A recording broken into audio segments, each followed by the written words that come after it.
દર વર્ષે ચોમાસાની અંદર સુરતની આની આ જ પરિસ્થિતિનું નિર્માણ થતું હોય છે। દર વર્ષે ખાડીપુર આવે છે, દર વર્ષે ખાડીપુરની અંદર કોઈને કોઈ વ્યક્તિ પોતાનો જીવ ગુમાવે છે, કોઈ પોતાના બાળકો ગુમાવે છે, કોઈ પોતાના પિતાને ગુમાવે છે। આ પરિસ્થિતિનું નિર્માણ દર વર્ષે થાય છે ને હરેક જગ્યા ઉપર પાણી ભરાવાના કારણે કેટલાય સુરતના લોકોના વાહનો ખરાબ થઈ જાય છે, કેટલા લોકોના ઘરમાં પાણી ઘૂસી જાય છે, જેમાં ઘર વખરીનું નુકસાન થાય છે, તો ઘણા લોકોની દુકાનોમાં પાણી ઘૂસી જાય છે, જેના કારણે માલ સામાનનું લાખો કરોડોનું નુકસાન થાય છે। દર વર્ષે આવી પરિસ્થિતિનું નિર્માણ થાય, દર વર્ષે ભાજપી શાસકો કુદરત ઉપર ઢોળી દેતા હોય કે આ વર્ષે વધારે વરસાદ આવ્યો એટલે આ થયું, આ વર્ષે વધારે વરસાદ આવ્યો એટલે આ થયું, આવનારા ચોમાસાની અંદર નહીં થાય। પણ જ્યારે પ્રી મોન્સૂન કામગીરી કરવામાં આવે છે તો એ કામગીરી કાગળ પર જ કેમ કરવામાં આવે છે એ બાબતે કેમ સવાલ ભાજપના નેતાઓ તંત્રને પૂછતા નથી કે પછી એમાં મિલીભગત છે? દર વર્ષે ચોમાસા પહેલા 2-3 સમીક્ષા બેઠકો થાય છે। આ સમીક્ષા બેઠકોની અંદર ભાજપના ધારાસભ્ય શું કામગીરી કરે છે? દર કહેવાય કે મહિને ધારાસભ્યોની એક આખી મીટિંગ થતી હોય છે શનિવારમાં। તો આ જગ્યાઓ ઉપર સુરતના અધિકારીઓ, તમામ લગતા વળગતા અધિકારીઓ હોય છે, તો કેમ આ બાબતે કોઈ ધારાસભ્ય આ બાબતે કામગીરી કરાવતા નથી? અને જો ધારાસભ્યથી કામ ના થતું હોય તો ખરેખર એ ધારાસભ્યએ રાજીનામું આપી દેવું જોઈએ કે જે સત્તામાં બેસીને પણ તંત્ર પાસે કામ નથી કરાવી શકતા। ત્યાર પછી કોર્પોરેશનની અંદર સમીક્ષા બેઠકો થાય છે, ડિઝાસ્ટર મીટિંગ થાય છે। આ તમામ મીટિંગોની અંદર શું કરે છે કોર્પોરેટર, મેયર, તમામ પદાધિકારીઓ? દર વર્ષની આ પરિસ્થિતિ છે। એક વર્ષે થયું નથી, એક વર્ષે થાય તો આપણે એક વખત સમજી શકીએ કે આ વખતે વધારે વરસાદ હતો એટલે થયું, પણ દર વર્ષે જો આની આ જ પરિસ્થિતિનું નિર્માણ થતું હોય તો ખરેખર શાસકોએ શરમ આવવી જોઈએ અને આ જ પાણીની અંદર ડૂબી મરવા જેવી પરિસ્થિતિ નિર્માણ થતી હોય ત્યારે ખરેખર એ લોકોએ ઘરે બેસી જવું જોઈએ। સમીક્ષા બેઠકોની અંદર માત્ર ને માત્ર સીન સપાટા કરવા, ફોટા પાડવા, નાસ્તો કરો, છૂટા પડો, આ જ કામ છે ભાજપના નેતાઓને। છેલ્લે એની કહેવાય કે ભરપાઈ સુરતના લોકો જ કરે છે। દર વર્ષની પરિસ્થિતિનું નિર્માણ આવું થાય છે અને દર વર્ષે સુરતના લોકો ભોગવે છે। આ એ જ સુરત મહાનગરપાલિકા છે કે જે ખૂબ સમૃદ્ધ મહાનગરપાલિકા છે। આ એ જ સુરત છે કે જેના લોકો ખૂબ મોટા પ્રમાણમાં ટેક્સ સરકારને ભરે છે। આ એ જ સુરત છે કે જેનું જીડીપી ખૂબ હાઈ છે અને સામે વળતર સ્વરૂપે સુરતના લોકોને શું મળે છે? આ તો સારી વાત એ છે કે સુરતના લોકો કહેવાય કે આફતને અવસરમાં બદલી નાખે છે અને એકદમ કહેવાય કે આફતમાંથી બહાર નીકળવા માટેના તમામ પ્રયાસો એકાબીજાની મદદથી કરી લે છે।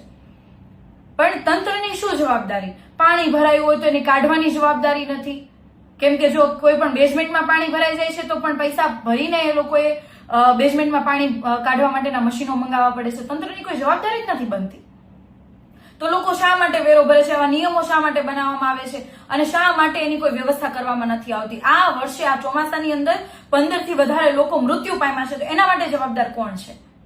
અને શું કર્યું ધારાસભ્યોએ, શું કર્યું તમામ કોર્પોરેટરોએ, શું કર્યું મેયરે, બધાએ શું કર્યું? લોકો એટલા માટે વોટ આપે છે તમને, લોકો એટલા માટે ટેક્સ ભરે છે કે આવી રીતના દર વર્ષે નિર્માણ થાય? જયારે વિરોધ પક્ષ તરીકે અમે હતા ત્યારે વારંવાર કીધું કે તમે આનું કોઈ આયોજન કરો, કોઈ આયોજન નહીં। 1200 કરોડ રૂપિયાથી પણ વધારે રૂપિયાના ખર્ચ આખા સુરતની અંદર સ્ટ્રોંગ ડ્રેનેજનું નેટવર્ક નાખવામાં આવ્યું છે, પણ ટોટલી ફેલ। દર વર્ષે એટલું પાણી ભરાય, પ્રી મોન્સૂનના કરોડો રૂપિયા ફળવાય છે, પરંતુ કોઈ કામગીરી નથી થતી। દર વર્ષે લોકો આટલી મોટી સંખ્યામાં હેરાન થાય, લાખો કરોડોનું નુકસાન થાય, પરંતુ આ શાસકો એકદમ શરમ વગરના થઈને બધું જોવે, 2 દિવસ સીન સપાટા કરશે, સમીક્ષાઓ કરશે અને પછી બધું પૂરું। પાછું આવતું ચોમાસું પાછું કે છે કુદરતનો કહે, કુદરતમાં વરસાદ વધારે, ઉપરવાસમાં વધારે વરસાદ પડ્યો એટલા માટે આ થયું। ખરેખર હું તો ભાજપના તમામ કાર્યકર્તાઓને કહેવા માંગુ છું, તમે તો હવે જરાક જાગો, તમે તો તમારા નેતાઓને પૂછો તમે શું કરો છો મીટિંગોની અંદર, સમીક્ષા બેઠકોની અંદર? આટલી બધી સુરતની પરિસ્થિતિ ખરાબ થાય છે છતાં પણ બધા ચૂપ છો। શું સાચું હિન્દુત્વ છે? ખૂબ મોટી સભાઓની અંદર વાત કરતા હો છો તમે બધા હિન્દુત્વ, શું છે સાચું હિન્દુત્વ? પ્રજાની રક્ષા કરવી એ સાચું હિન્દુત્વ નથી। 15 લોકો મરી જાય છે છતાં તમે હિન્દુત્વની વાત કરતા ફરતા હોવ છો। રાજારામે વનવાસ ભોગવ્યો હતો પણ પ્રજાને ક્યારેય દુઃખી નહોતી થવા દીધી, એ સાચું હિન્દુત્વ હતું, એ આપણને શીખવતા હતા। શું શીખા તમે એમાંથી? છત્રપતિ શિવાજી મહારાજ કે જે પ્રજા માટે કેટલાય યુદ્ધ કર્યા, પોતાની આખી જિંદગી યુદ્ધ કરતા રહ્યા, એને પોતાનો રાજધર્મ નિભાવ્યો। તમે ક્યાં છો? રાજધર્મ કેમ નથી તમે નિભાવી શકતા? અને જો તમારાથી ના નિભાવાતો હોય તો તમારે ખરેખર ઘરે બેસી જવું જોઈએ અને તમે નહીં બેસો તો સુરતના લોકો, ગુજરાતના લોકો સમય આવતા જવાબ આપશે। હું તો સુરતના લોકોને ખૂબ ખૂબ ધન્યવાદ આપું છું કે જે લોકો દર વર્ષે આફતના અવસરમાં ફેરવીને પોતાના પરિવારજનોની રક્ષા કરે છે, પોતાના આસપાસના લોકોને મદદ કરે છે અને આ આફતમાંથી બહાર નીકળવા માટેના સતત પ્રયાસો કરે છે. પણ તમામ નાગરિકોને પણ કહેવા માંગુ છું કે આપણે સૌએ જ્યારે ખોટું થતું હોય ત્યારે આપણી પોતાની જવાબદારી અને ફરજ છે અને આપણો ધર્મ છે અને શીખવે છે કે જ્યારે ખોટું થતું હોય ત્યારે મૂંગા બેસવું એ આપણી કહેવાય કે કાયરતા છે. જ્યારે ખોટું થતું હોય ત્યારે એમને સામે અવાજ ઉઠાવવો એ આપણી જવાબદારી છે. આજે આપણે અવાજ ઉઠાવશું તો આવનારા સમયમાં એવી ઘટનાઓ નહીં બને, કોઈ પરિવાર પોતાના દીકરા કે દીકરીને નહીં ગુમાવે.